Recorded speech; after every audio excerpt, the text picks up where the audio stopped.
Just if you have just remarks off the top of your head about today, the sentencing, what we just went through these last couple of hours, when we went through roughly 5 years ago. It was emotionally draining today to go through that and hear those wonderful people give their heartfelt explanations of what happened and what they've endured. And broke my heart for so many of them because, well, for all of them really, because what they've had to go through. But yet it encouraged my heart to hear their faith and their attitudes as they bounce back.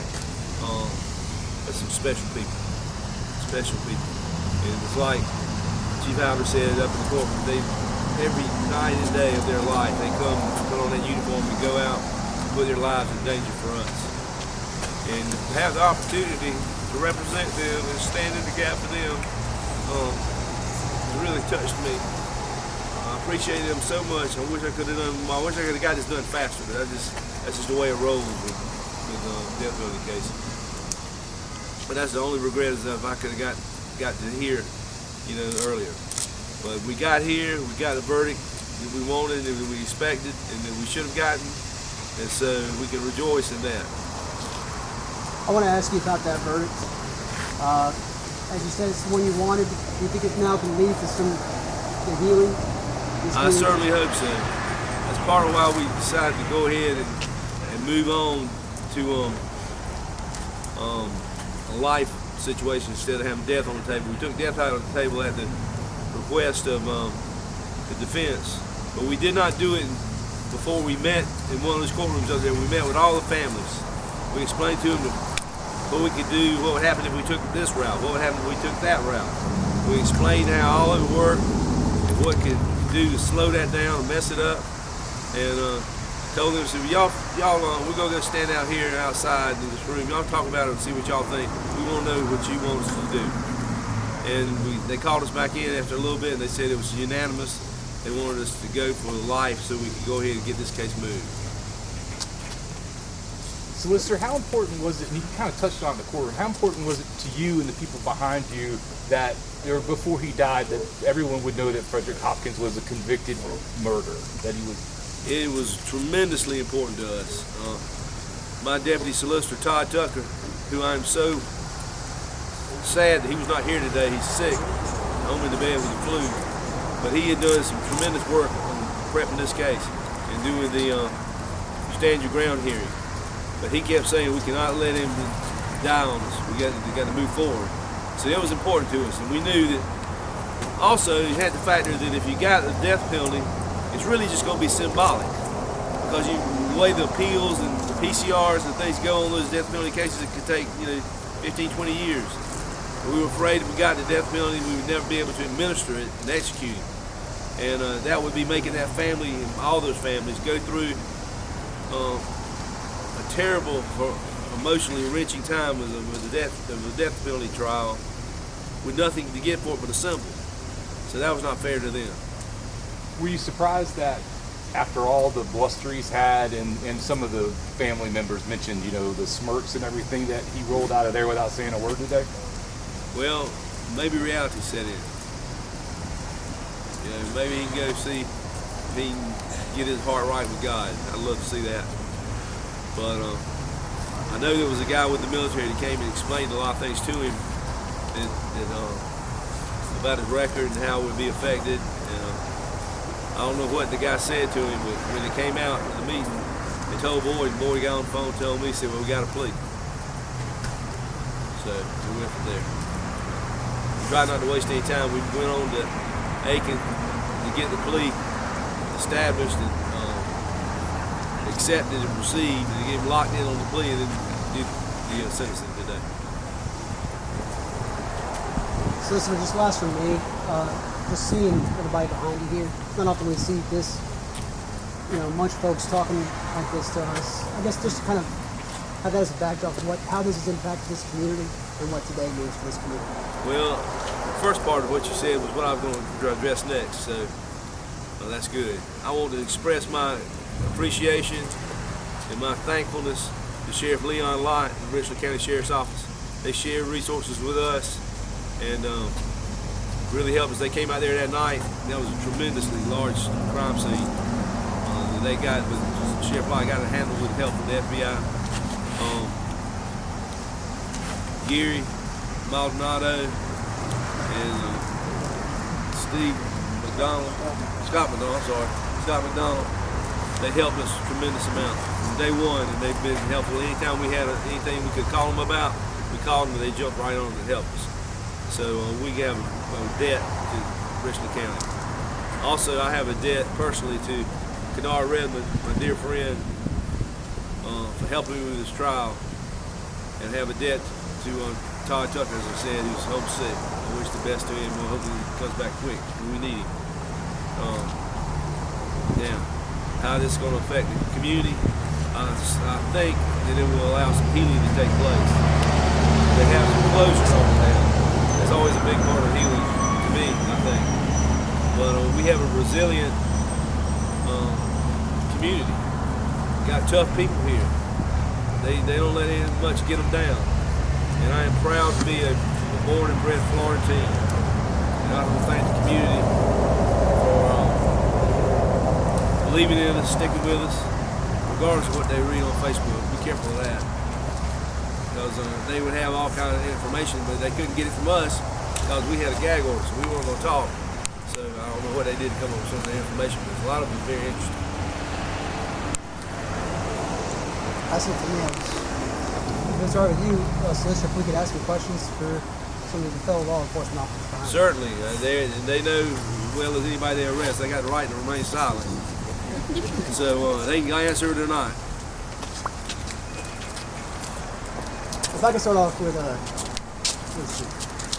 it's all right, go ahead. Just, Chief, more than 5 years ago, we had a very tough conversation we had to have just down the road at the cloud.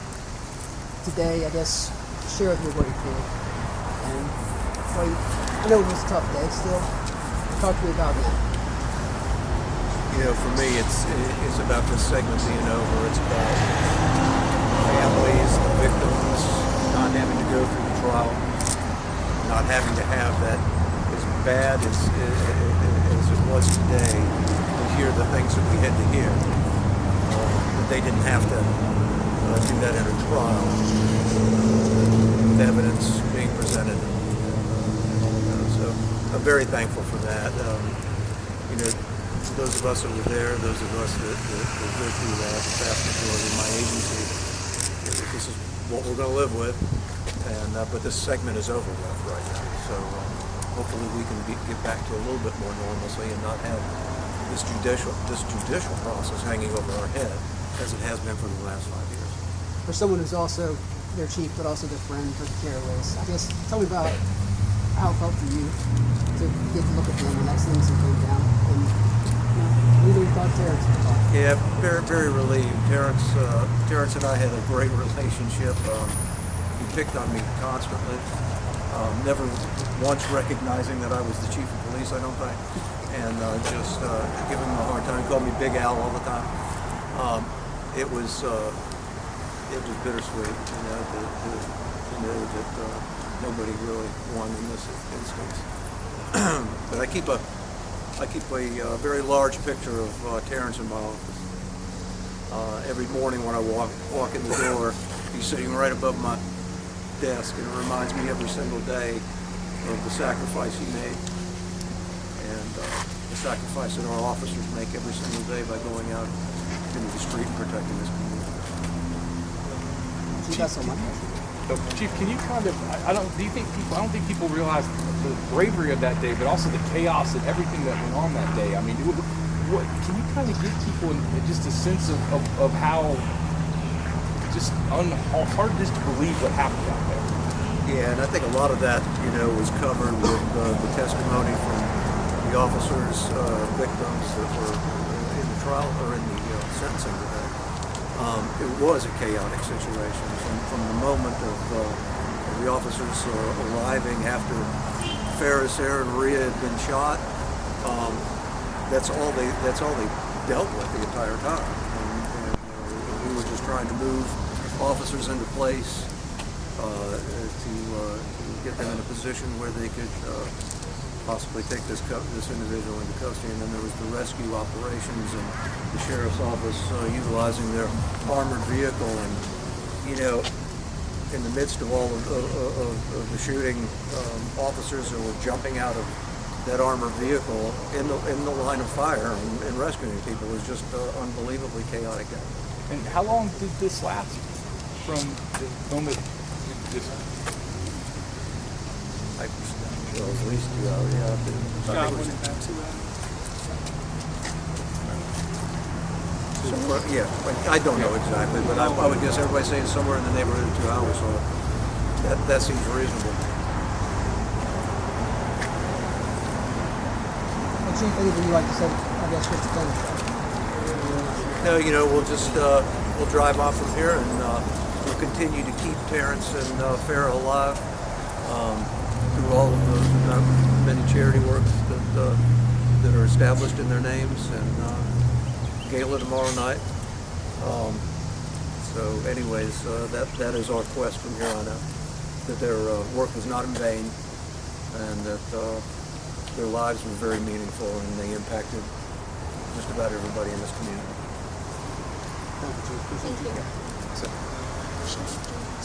Either of the sheriffs, could just make a quick statement. That's okay. You want to make that?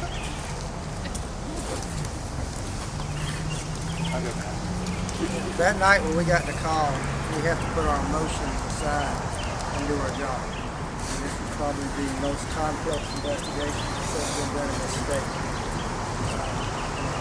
We were feeling the pain for those who have been lost, those who have been shot. But we had to put all that aside and do justice. Our job was to make a case that the solicitor had that he was able to be able to prosecute. And there would be no doubt whatsoever that ever went to a jury.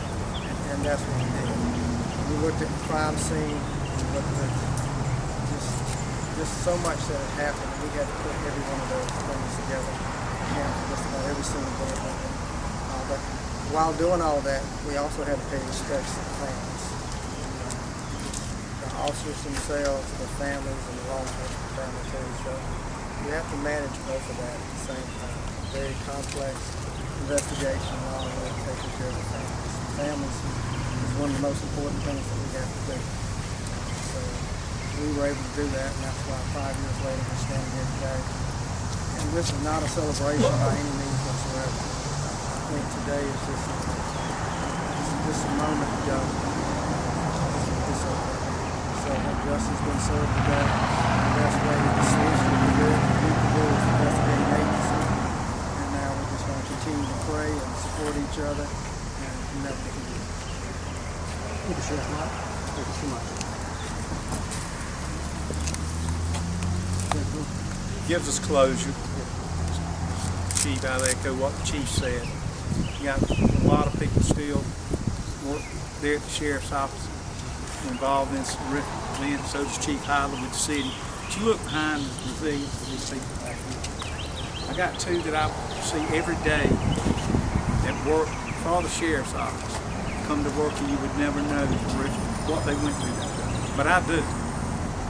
And just to see their heroic, all of them. We lost two heroes that day.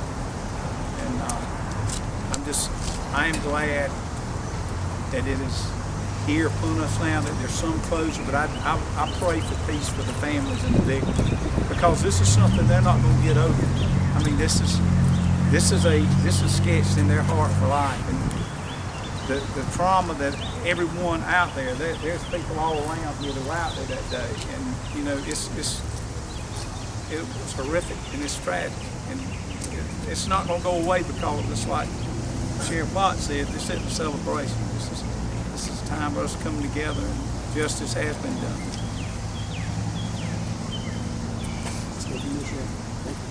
And I got two up here that I know. Where's Ben? I thought I saw Ben. These two here, I'm telling you, there's others you can see that y'all need to find them. They were in the midst of it all, the woman. If they I'd love to talk to you.